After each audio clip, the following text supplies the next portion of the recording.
Kailangan muna nating anyayahan ang mga asul na manlalaro. Albi. Ito ay isang manlalaro mula sa Russia.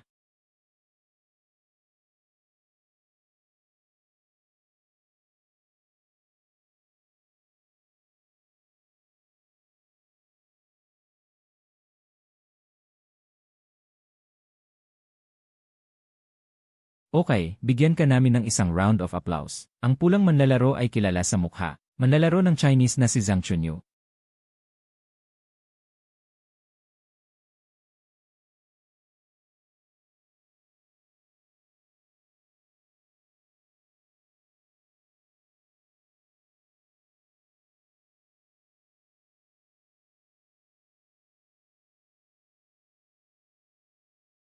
Una, ang blue player na si Albi, 24 na taong gulang mula sa Russia, taas 176 sentimetro, profesional na record, 35 laban at 26 na panalo. Hayaan akong ipakilala sa iyo na ang red side player na si Zhang Chunyu ay nakipaglaro sa laban. 21 taong gulang mula sa China, taas 177 sentimetro, record ng karera, 53 laban, 37 panalo, 16 knocks. Kumusta mga kaibigan ng madla? Maligayang pagdating sa Russian Media Legends. Ito ay isang 70 kilo na kompetisyon. Si Zhang Chunyu na pamilyar sa pulang manlalaro. Sa mga nakalipas na taon, nagkaroon ng libreng pakikipaglaban ng China at Muay Thai. Isang sumisikat na bituin. Kalaban mula sa Albi, Russia. Albi 35 laro.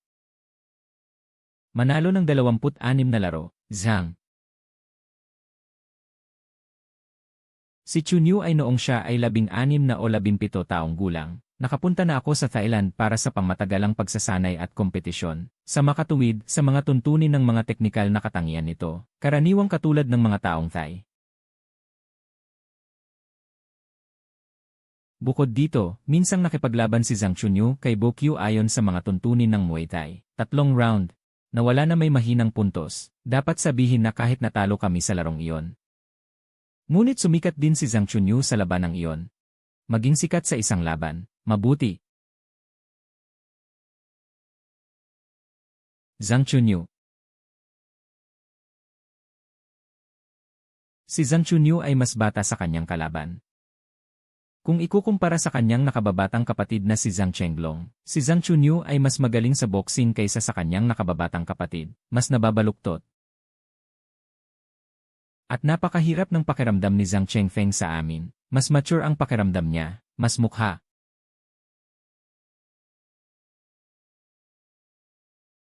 Napaka-Muay Thai ang yakap ng dalawang taong ito.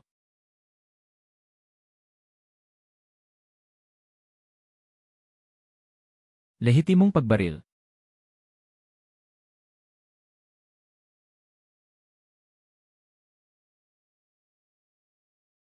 Tingnan ang Russian player na ito, napakalakas ng albay na ito, ang kakayahang ito ay mahusay.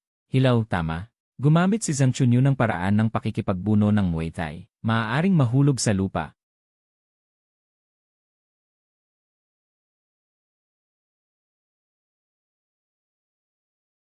Napakalakas pa rin ang lakas ng paghawak ng buhok ng pagkilos ng Albi. Ang parehong partido ay dapat na purong Muay Thai boxer. Tingnan ang ganitong uri ng malapit na yakap, ang mga nasa itaas ay higit pa.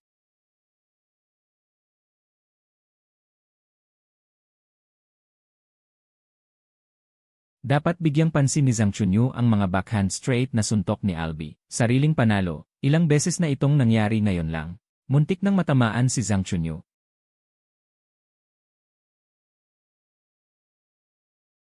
Ang dalawang taong ito ay talagang napakaraming bakas ng pagsasanay sa Muay Thai. Mahigpit na yakap, wala kaming masyadong kontak sa mga kamao at binti.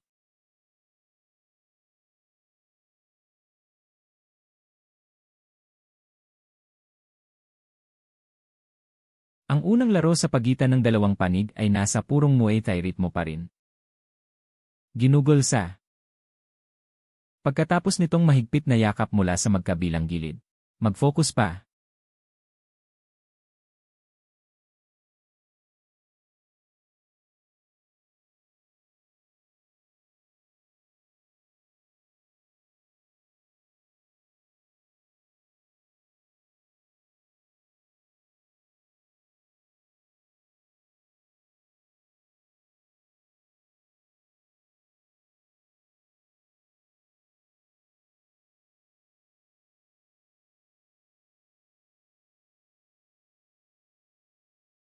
Ang mga teknikal na estilo ng pagkilos ng magkabilang panig ay halos magkapareho. Ito ay mga suntok at tuhod. Sa tingin ko ito ay sa mga tuntunin ng lakas. Dapat mas malaki ang albi na ito sa orihinal nitong intensyon. Mas dakila kay Zhang Chunyu.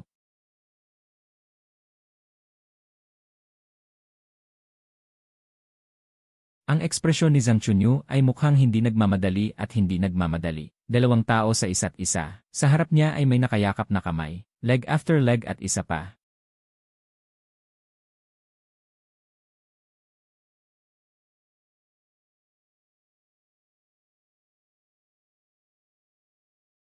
Ang isang mahusay na tuhod ay direktang nakakatugon sa pag-atake.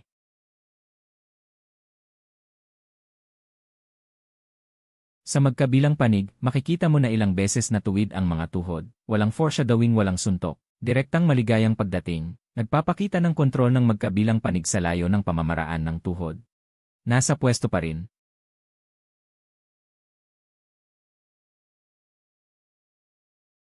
Itong ikalawang round, para talaga itong dalawang Muay Thai fighters na naglalaban sa libreng labanan. Kung papayagan silang maglaro ng Muay Thai, sila ay magiging mas mabagal kaysa sa bilis na ito. May instincts pa rin ang dalawang tao. Sa sandaling pumasok ka sa boxing distance, gusto pa nilang magkayakap ang dalawa. Likas na yakap. So I guess kickboxing ang ginagawa namin ngayon. Hindi ito tungkol sa Muay Thai, kaya inalis ko ang kamay ko. Magandang pinagkakakitaan na sweep kick. Medyo kamukha ito ng natamaan ni Zhang Chunyu kanina lang. Sa loob nitong matalas na karayom, itong Brazilian na sipa, nangangahulugan ito ng paglampas sa depensa ng kalaban. May isa pang pulang linya na iginuhit, may top-down, tinadtad.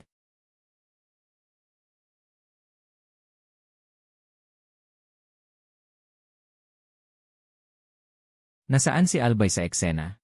Sinasakop nito ang gitna ng row na ito. Ang manlalarong ito na si Zhang Chunyu ay, palagi akong naghahagis ng mas kaunting suntok. Ang mga binti ni Zhang Chunyu, magkabilang tuhod, mas kaunti ang aktibong suntok, at ang kanyang kalaban ay may mga aktibong suntok. Ihagis mo muna ito bigla sa lupa, tapos yung legs ng kalaban. Sa ikalawang laro, mas naglaro si Zhang Chunyu. Luhod muna.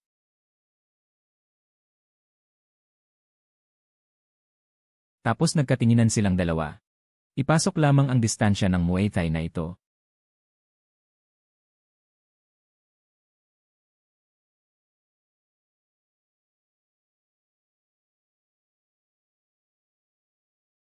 Magkatulad din ang ritmo ng dalawa. Ang mga estilo ng paglalaro ay halos magkatulad, kaya lahat sila ay medyo nababalisa.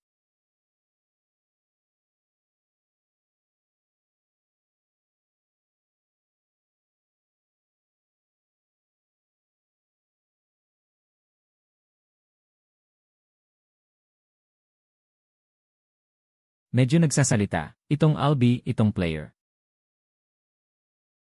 Ang boxing ay mas mahusay kaysa kay Zhang Chunyu. Pag-atake ng mas madalas.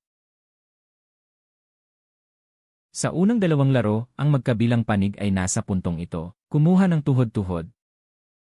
Yung tipong yakap na tumatama sa tuhod at nakapikit sa katawan. Pangunahin sa tuhod. Hindi nilalaro ang ilang napakakinis. Ilang atake sa boxing. O ang napakarilag na pamamaraan ng pagmamartilyo na may mababang sweep ng kamay.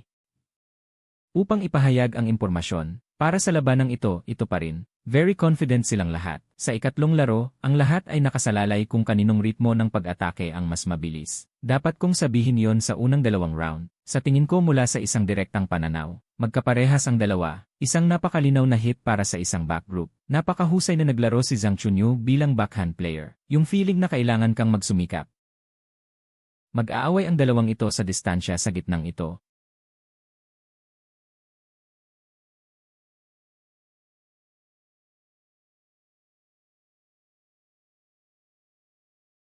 Si Zhang Chunyu ay talagang mas flexible. Kita mo, naka-score lang ang dalawang manlalaro sa unang kalahati ng laban.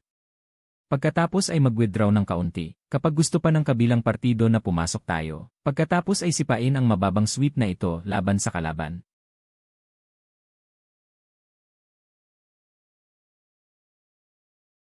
Isa pang partikular na kontrol iyon. Kapag gusto lang pumasok ng kabilang partido, kaagad na iswipe ang dating mababa. Kung gusto mong lumipat, lipat muna ako.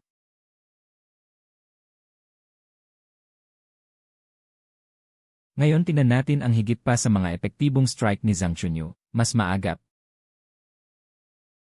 Sa unang kalahati ng ikatlong round, kinokontrol ng flexibility ni Zhang Chunyu ang distansya. Ito ay dapat na mas mahusay kaysa sa kabilang partido. Ang manlalarong ito na si Albi ay medyo nagmamadali. Ang malaking wheel pendulum sa likod na kamay ay maaaring direktang magbukas ng kalsada. Kaya binuksan ko ang daan at sinuntok. Para sa ganitong uri ng pambungad na suntok, ihambing ang buhay. Dapat itong sabihin ni Zhang Chunyu. Yun lang, hindi masasabing veterano na siya, kundi isang player din na nakalaro sa maraming laro. Ang hirap makapasok ng diretsyo, mayamang huling karera. Medyo mas mayaman ang counter-attack prevention ni Zhang Chunyu, kabilang ang opensa at ang ritmo ng larong ito. Hindi lang ako maatake, aatras ako pagkatapos kong umabante. Ngunit nang ako ay umatras, ako'y nagkulang. Okay, isang paa para sa isa pa.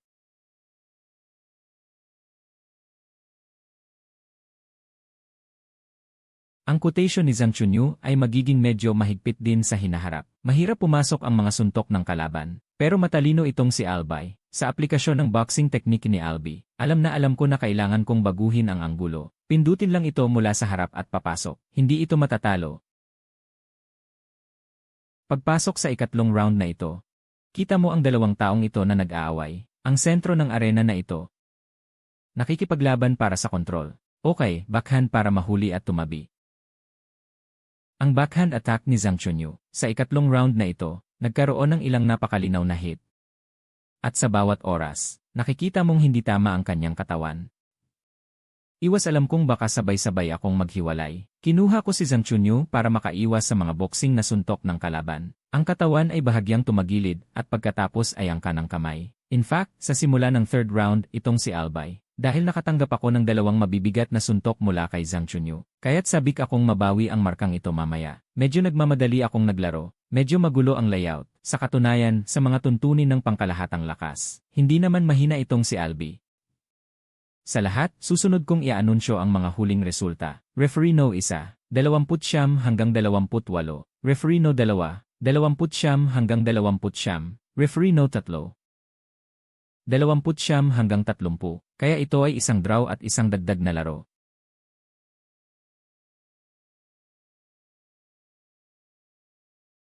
Nagpipitch ako ng 3 inning. Ang magkabilang panig ay gumagamit ng ganitong uri ng boxing technique. Kasama ang mga lalaki, kasama na ang paraan ng gamot sa kanluran. Ano ang punto ng pagkakasalubong sa ganoon kalapit na distansya? Maaari bang buksan ng 3 laro at 4 na laro ang sitwasyong ito? Ngunit mula sa ikatlong round, kontrolado ni Zhang Chunyu ang distansya. At ang suntok mula sa likod. Sa tingin ko lahat sila ay mahusay na naglaro. Okay, nakikita mong isa na namang pag-atake ito mula sa likod. Ang suntok nitong si Albay, itong pagpapatuloy niya, kita mo madalas akong gustong manguna. Kapag ang harap na kamay ay nagbubukas ng daan, ang reaksyon ni Zhang Chunyu ay medyo mabilis. Kapag ang unang suntok ay dumating ng mahina, nang maglaon, gusto kong maging mahigpit sa magkabilang panig ng aking sarili. Kaya mahirap pumasok ang mga suntok ni Albay. Lahat sila ay tumama sa depensibong braso ni Zhang Chunyu. Kita mo, sinasamantala ni Zhang Chunyu ang kanyang mga kalaban. Hindi makapasok ang suntok mo ha. Ngunit kapag binawi mo ang bawat suntok, tumaas agad ang mga paa ko. Tama.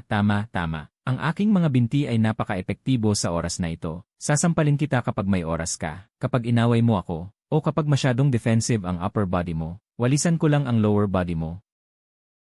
Sa mga tuntunin ng teknikal na estilo, ang dalawang taong ito, katulad na katulad, mayroong kahit maraming mga aksyon na gusto mo. Sa oras na ito, nagpapalitan ng suntok ang dalawang tao. Kita mo, malakas silang nagtama sa isa't isa.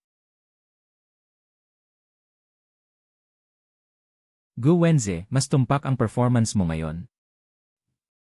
Kita mo, isa lang iyon. Paano kapag ang kalaban ay boxing? Ang sentro ng grabidad ay nahuhulog sa harap ng mga binti. Kaya, nag-swipe lang siya, walisin ang mga paa sa harap ng kalaban. Mabuti, kawit sa harap ng kamay.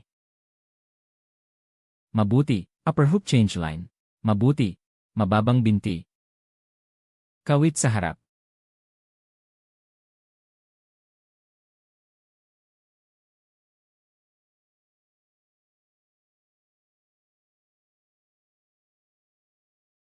Isa pang kinakailangang pag-scan. Tumalikod at sumuntok.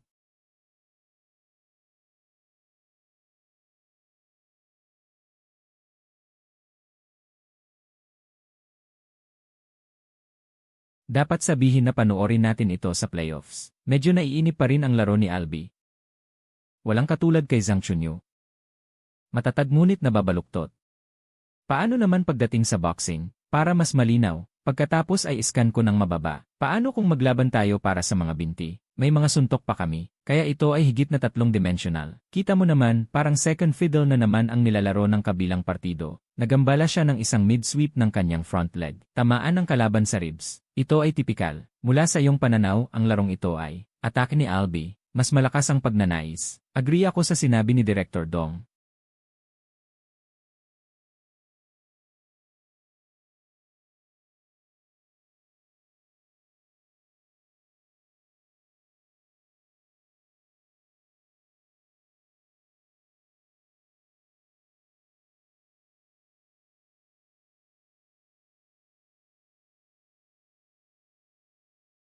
Lahat.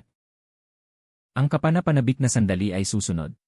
Kung tutuusin, gusto ng lahat si Chunyu. Maaari ba akong manalo sa larong ito? Referee no 1, 10-9. Referee no 2, 10-9. Ang referee no 3 ay nakakuha ng 1-0-9. Binabati kita sa pulang panig sa panalo.